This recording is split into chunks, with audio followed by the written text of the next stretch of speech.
So hello friends, welcome back. આજે આપણે એક જોઈએ ઇમ્પોર્ટન્ટ પ્રીપોઝિશન, એટલે કે કયા કયા ટુ, બાય, ફ્રોમ આ બધાનું મિનિંગ સેમ થાય છે. જુઓ મેં લખ્યા છે કે ટુ એટલે માટે, બરોબર, કાં તો એનું ગુજરાતી બીજું થાય થી, એટલે ટુ નો ઉપયોગ એનું ગુજરાતી થી થાય. બીજું જુઓ તો કે ફ્રોમ એટલે થી. બીજું આગળ જુઓ તો કે ફોર એટલે માટે, ફોર ફેમિલી. આગળ જુઓ તો કે ઓફ એટલેથી, ફોર એટલેથી, બાય એટલે પણ થી, સિન્સ એટલેથી અને વિથ એટલેથી. તો કેટલા બધા થી છે, કેટલું કન્ફ્યુઝન છે, કેટલા ઇન્ટરેસ્ટિંગ છે. તો ફ્રેન્ડ્સ, પ્રોમિસ કે તમને બિલકુલ ક્લિયર થઈ જશે, પણ એક શરત છે કે વિડીયોને એન્ડ સુધી તમારે જોવું પડશે. તો આ બધા જ હું આજે આપણે એક એક કરી અને ક્લિયર કરીએ. સો ફ્રેન્ડ્સ, હવે આપણે જોઈએ કે ટુ અને ફ્રોમ બંનેનો ઉપયોગ ડિટેલમાં જોઈએ. કે ટુ નો ઉપયોગ ત્રણ રીતે થાય, બે રીતે થાય. કે ટુ છે એ તરફ કાં તો સુધી એવો મિનિંગ હોય. જેમ કે જુઓ, ટુ અહેમદાબાદ, અમદાવાદ સુધી. ટુ મુંબઈ, મુંબઈ સુધી. ટુ સ્કૂલ, તો સ્કૂલ સુધી. તો જ્યાં સુધી એટલે આપણા તરફથી ક્યાંક જવાનું હોય ત્યારે ટુ નો ઉપયોગ થાય. બીજો જુઓ, સુધી એટલે અપ લાગે ત્યારે એનો મતલબ થઈ જાય સુધી. અપ ટુ દિલ્હી, દિલ્હી સુધી. અપ ટુ સ્કૂલ, સ્કૂલ સુધી. અને આગળ જુઓ, માટે, ટુ હેલ્પ એટલે મદદ માટે. તો અમુક કેસની અંદર ટુ નો ઉપયોગ એ માટે એવા મિનિંગની અંદર પણ થાય. જુઓ કેટલાક એક્ઝામ્પલ છે કે the train is going to Mumbai. શું છે?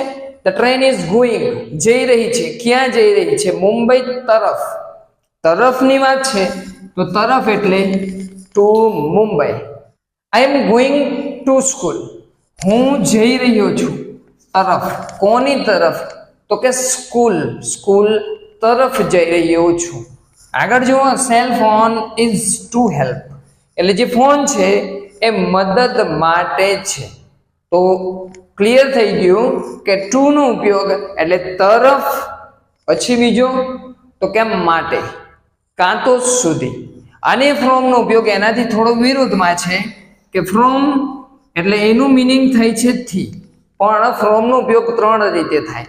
જુઓ ફર્સ્ટમાં તો કે ક્યાંક તરફથી, કોઈ જગ્યાએ તરફથી. જેમ કે અમદાવાદ તરફથી.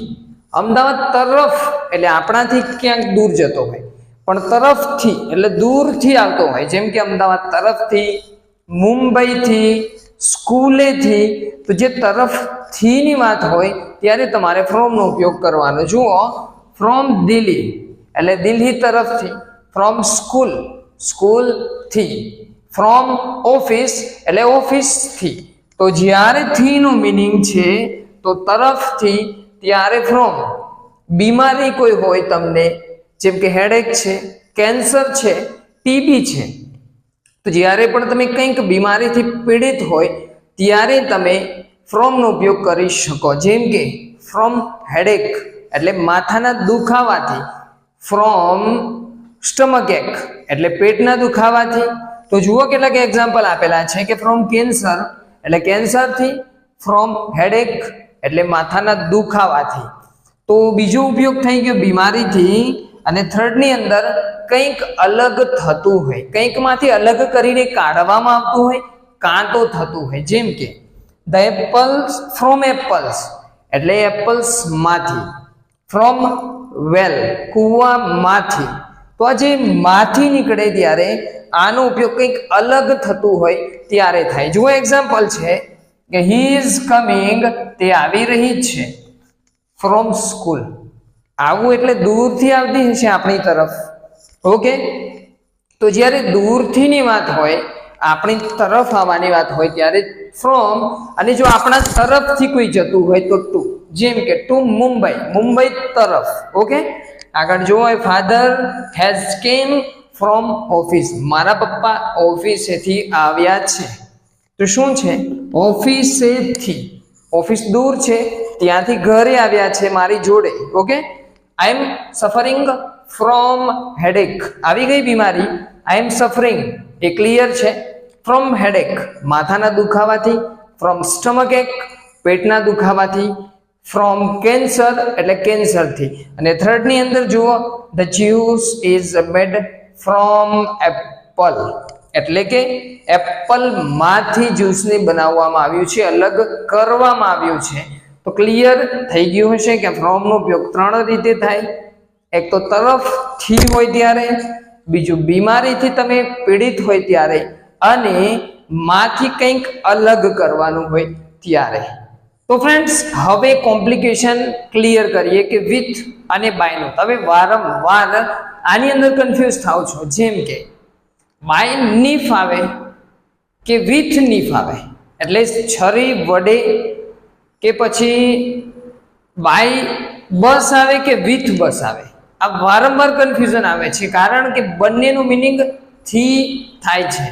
તો જુઓ, એને ક્લિયર કરાવું કે જ્યારે પણ વિથનો ઉપયોગ એ વસ્તુ વડે એટલે વસ્તુથી તમે કંઈક કામ કરતા હોય ત્યારે થાય. જેમ કે લાકડી, સ્ટીક એટલે લાકડી, અને વિથ એટલે વડે. લાકડી વડે કાં તો થી, લાકડી થી. જેમ કે એક્ઝામ્પલ જુઓ, I killed this snake with stick. મેં આ સાપને લાકડી વડે માર્યો. શું થયું? કંઈક વસ્તુ હતી અને એ વસ્તુથી તમે સાપને માર્યો. બાય સ્ટીક એવું ના આવે. એને ક્લિયર કરાવું છું કે બાયનો ઉપયોગ ક્યારે થાય. બીજું જુઓ, વિથ નીફ છરી વડે. તો આપણે શું કરીએ છીએ કે શાકભાજીને છરી વડે કાપીએ છીએ. છરી એક વસ્તુ છે અને વસ્તુથી કંઈક કામ કરીએ છીએ. તો વી cut the vegetables with Neef. આપણે શાકભાજી એ છરી વડે અથવા તો છરીથી કાપીએ છીએ. થર્ડ ની અંદર જુઓ, વિથ ઇરેઝર. તો કે આઈ રબ વિથ ઇરેઝર. હું ઇરેઝરથી ભૂંસું છું. તો ફ્રેન્ડ્સ, એક જ વસ્તુ યાદ રાખો કે જ્યારે પણ વિથ નો ઉપયોગ થાય તો તમારે વસ્તુને યાદ રાખવાની. હવે બાયને ક્લિયર કરીએ કે બાયનો ઉપયોગ એ ત્રણ ઇમ્પોર્ટન્ટ રીતે થાય છે. કઈ કઈ રીતે? તો કે વ્હીકલ, વસ્તુ વ્હીકલ હોય, કંઈક વ્હીકલ હોય. જેમ કે બાય ટ્રેન એટલે ટ્રેનથી. વિથ ટ્રેન ના આવે, કારણ કે આ વ્હીકલ છે, ટ્રેન છે. બાય બસ એટલે બસથી. બાય રિક્ષા તો રિક્ષાથી. જેમ કે જુઓ, હી વેન્ટ તે ગયો ટુ દિલ્હી, દિલ્હી ગયો બાય ટ્રેન. ટ્રેનમાં કાં તો ટ્રેન વડે કાં તો ટ્રેનથી ગયો. તો અહીંયા કેમ થી નો ઉપયોગ જ થાય છે? અહીંયા મિનિંગ શું નીકળે છે કે થી, પણ અહીંયા વ્હીકલ છે તો આપણે બાયનો ઉપયોગ કર્યો, અને અહીંયા વસ્તુ છે ત્યારે આપણે શાનો ઉપયોગ કર્યો? તો કે વિથનો. ક્લિયર થઈ ગયું? આગળ જુઓ, બાય બસ. તો આઈ ગો ટુ સ્કૂલ. હું સ્કૂલે જાઉં છું બાય બસ, બસથી. આગળ બીજું જુઓ કે સુધી એટલે સમયની વાત હોય. સમય સુધી આપણે બોલીએ છીએ કે રવિવાર સુધી, સોમવાર સુધી, આવતા વર્ષ સુધી, 2025 સુધી. તો આ જે વર્ષની આગળ સુધી લાગે છે તો એની અંદર પણ બાયનો ઉપયોગ થાય. જેમ કે બાય ટુમોરો આવતીકાલ સુધી, બાય નેક્સ્ટ સન્ડે આવતા રવિવાર સુધી.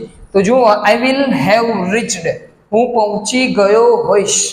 બાય ટુમોરો હું આવતીકાલ સુધી પહોંચી ગયો હોઈશ. હું ક્યાંક નીકળું છું, બોમ્બે નીકળ્યો છું, તો એવું બોલવું હોય કે હું આવતીકાલ સુધી બોમ્બે પહોંચી જઈશ.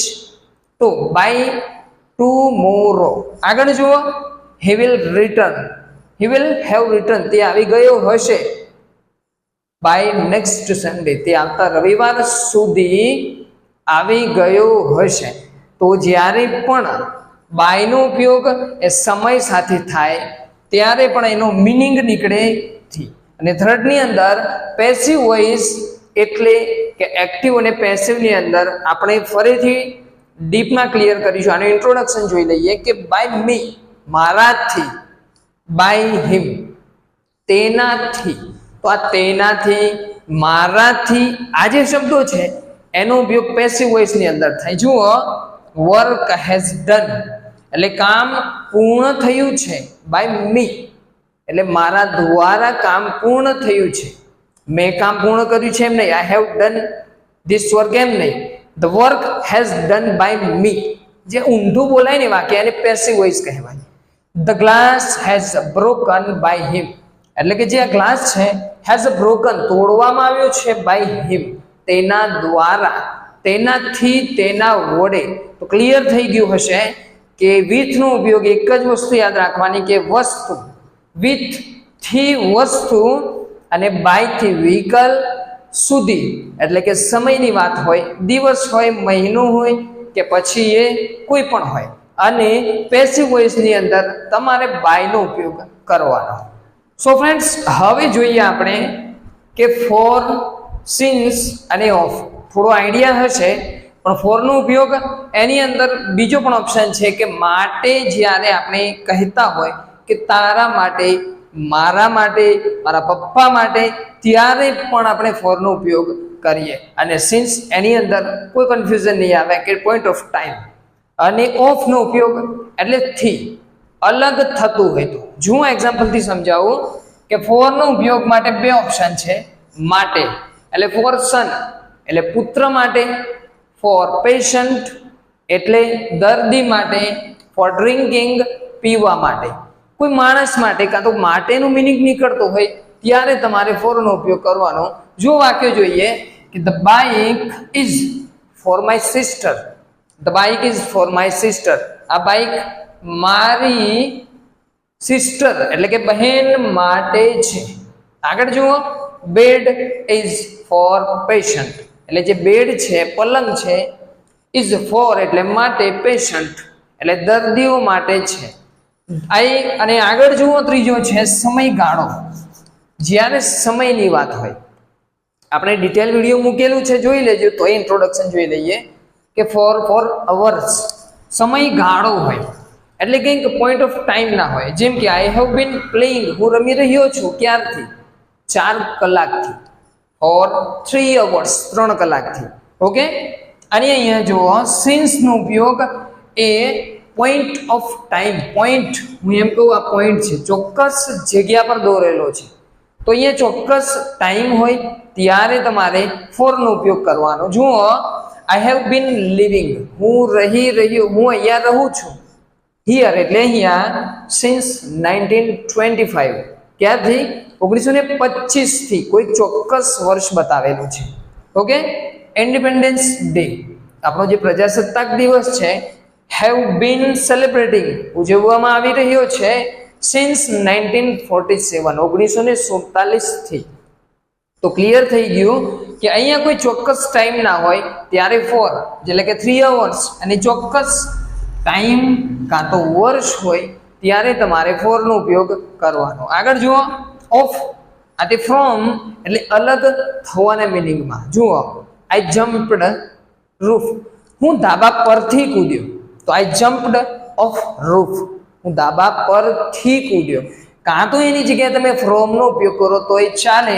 એટલે ટૂંકમાં કે ફ્રોમ અને ઓફ એ બંને ઇક્વલ છે. કયા કેસની અંદર? જ્યારે કંઈક વસ્તુથી અલગ થવાનું હોય. આઈ વેન્ટ ફ્રોમ દિલ્હી હું દિલ્હીથી ગયો, કાં તો આઈ વેન્ટ ઓફ દિલ્હી. તો શું થયું કે તમે દિલ્હીમાંથી નીકળી ગયા એટલે દિલ્હીથી અલગ થઈ ગયા. તો ક્લિયર થઈ ગયું કે ફોર નો ઉપયોગ એટલે માટે, તમારા, મારા અને કોઈ પણ માટે. ઓકે. અને પોઈન્ટ ઓફ સમયગાળો, ડ્યુરેશન ઓફ ટાઈમ માટે. અને સિન્સ નો ઉપયોગ પોઈન્ટ ઓફ ટાઈમ, એનો બીજો કોઈ ઉપયોગ નથી. અને ફ્રોમ નો ઉપયોગ થાય થી પણ ક્યારે? તો કે અલગ થવાના મિનિંગમાં. જેમ કે હું દિલ્હીથી અલગ થયો, હું મારા ગામથી અલગ થયો, હું મારી સ્કૂલથી અલગ થયો, ત્યારે થતો હોય છે. ફ્રેન્ડ્સ, આપણે બધું જ ક્લિયર કરી લીધું. મોસ્ટ ઇમ્પોર્ટન્ટ જે આપણી જોડે હતા ઓફ, ફ્રોમ, બાય, એને આપણે ડીપમાં ક્લિયર કરી લીધા. કંઈ કન્ફ્યુઝન છે તો કોમેન્ટ કરજો.